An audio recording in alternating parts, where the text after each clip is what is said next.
Hi, I'm Jeff Holland of The Shape of Science. I'm a professor at Purdue University where I teach within the biological sciences.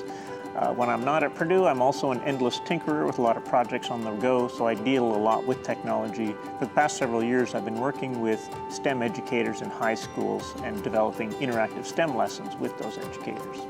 This work, combined with my interest in the sciences and technologies, has led to The Shape of Science.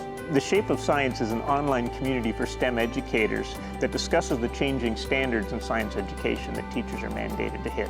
It's also a source of teaching aids that teachers can download and 3D print in their own classrooms to get rapid access to new teaching aids to hit those standards. You can download files from The Shape of Science and directly print them so you have them in your classroom the next day.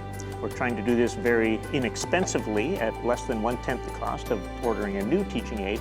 And you can print one to show your students a lesson, or you can print 30 and give one to every student in the classroom if you'd like to. Within the community, the online community for The Shape of Science, there's a voting platform where teachers can tell us each month what new teaching aid they need to hit the changing standards. At the end of each month, we will take the teaching aid that got the most votes, and that will become the new product that will be available. We'll aim to get that to you in your hands in the classroom within the next month, so you can start using it right away. Some of the advantages of using a Shape of Science shapefile to create new teaching aids as opposed to traditional methods of ordering one from a catalog are it's much less expensive, and you can create as many of those as you like. If a teaching aid gets damaged, if you lose parts to it, you simply have to reprint that part on the 3D printer. So you can have as many replacements as you need or as many different models you need by the next day simply by running it through your 3D printer.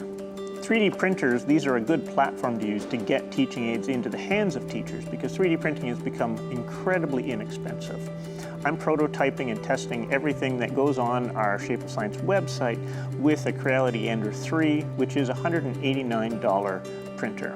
So for $189 currently, you can have a printer that prints everything that you see on the website, and it does an excellent job. Most of the teaching aids that exist do not apply to the new standards, and so high school teachers are struggling to come up with new teaching aids. At the same time, these teaching aids can be used in many different ways. They can be used as a prop during a lesson. They could also be used for interactive quizzes. For example, you could print most of a cell model in one color, print another piece of that within a different color, and then ask students which one is the colored piece. So there's a variety of different ways you could use these models. You could also use them a little more interactively and print out many different copies for the same cost of the file, and have each student use a model and try to come up with ways to modify the model to show a different process, or even to figure out how to build a better model. This allows your students to interact with some of the other classes at your school. For example, you could work with the technology class and have science students work with the technology class to print and create these models or to improve these models. This allows you to get at some of the interactive three-dimensional aspects of the next generation science standards, where students have to go beyond just the disciplinary knowledge and actually look at how do you change these things, how do you think critically about something like designs, or how do you create mental models and physical models of some of the processes that they're studying.